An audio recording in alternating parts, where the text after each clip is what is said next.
Blessings. I know it's been a long time, but I'm here to tell you that even the small challenges and hurdles that we do go through, we just have to keep pressing on and pressing on and pressing on, because the only way that we can see what's on the other side is if we just keep going forward. And that's what I've decided to do, that no matter what. I don't know how you're supposed to feel when somebody is killed. It's today I went to work, so I was able to keep my mind busy. And I'm just really now just jotting down some of the things I feel, all the blessings that have been bestowed on me, and all the wonderful people that have come to support me. I just want to, I really kind of just want to go to the boat, have a glass of wine, and sit there for a minute with Pierre and just let him talk to me. And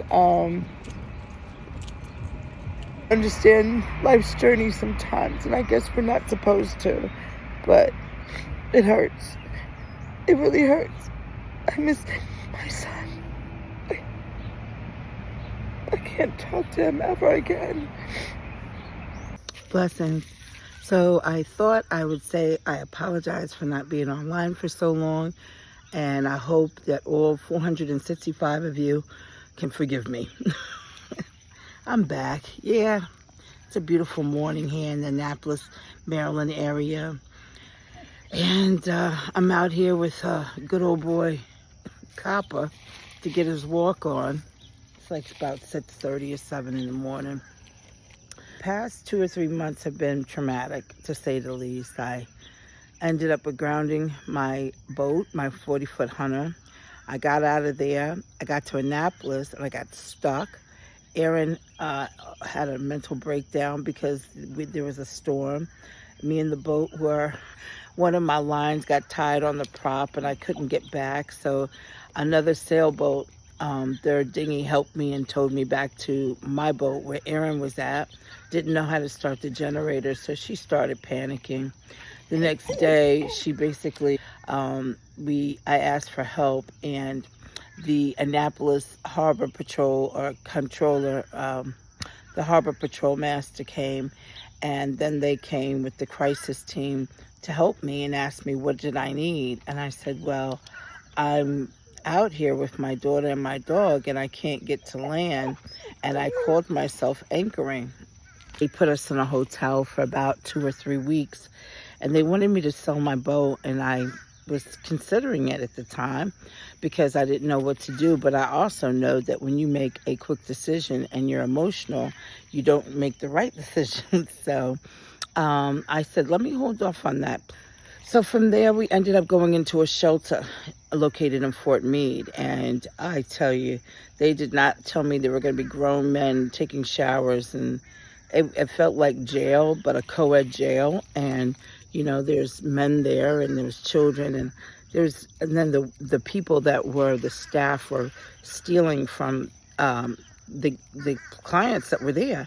I had donated some goodies for my job with the bakery, and I watched one of the people who worked there run out with the bakery items. And she went to her car. So I told another person, who was one of the people that worked there, and they said to me, well, she shouldn't have done that. So they notified her supervisor, and for whatever reason, the supervisor acted like I didn't see what I saw. So I was like, wait a minute, this woman's got to be on board of this shady stuff that's going on out here. So I quickly was able to get myself together, found a place, and secured that. While I was there, my oldest son, Pierre, passed away. He was murdered in Charlotte, North Carolina. So I had that going on as well.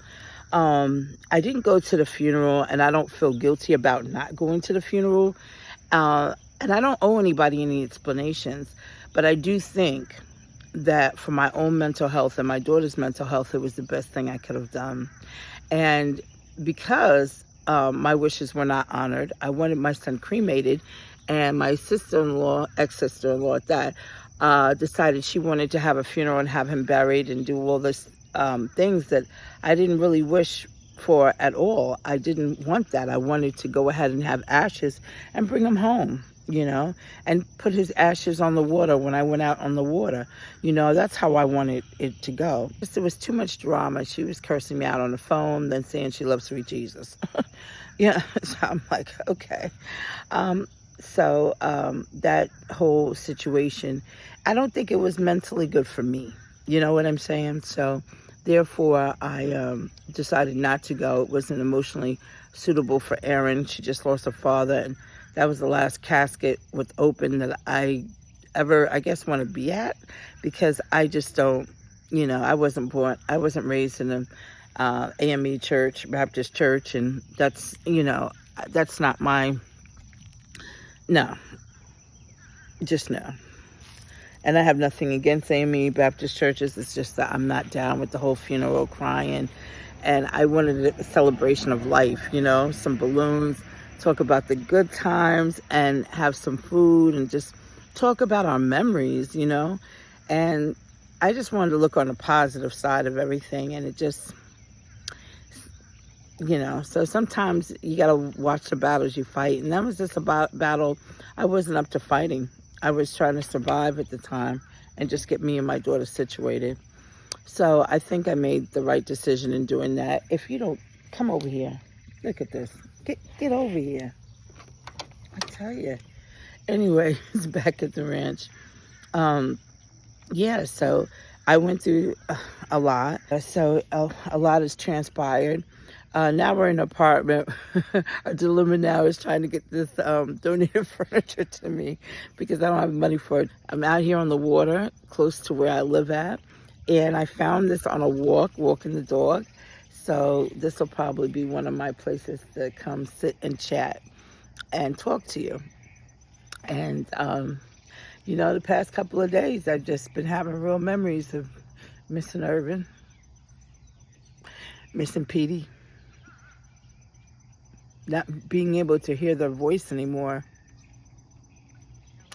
I think that's the part that I really miss most of all, is not being able to hear their voice, not being able to laugh with them. You know what I mean?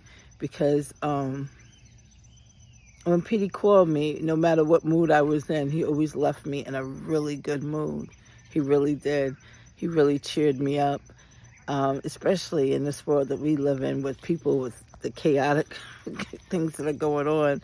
You need somebody to cheer you up and somebody to make you laugh, because, every day is a challenge. Every day is an adventure. Every day is a part of our journey of who we are and, what we're doing out here to make our life better and touch the lives of other people as well. We're not just here for ourselves. We're here to inspire other people, and make that a part of our lives as well. So, with saying all that, it's just a part of life of one person inspiring another person, and that person, it's just, paying it forward. You know what I'm saying? The more we pay it forward and the more that we inspire other people, that's what we're here to do.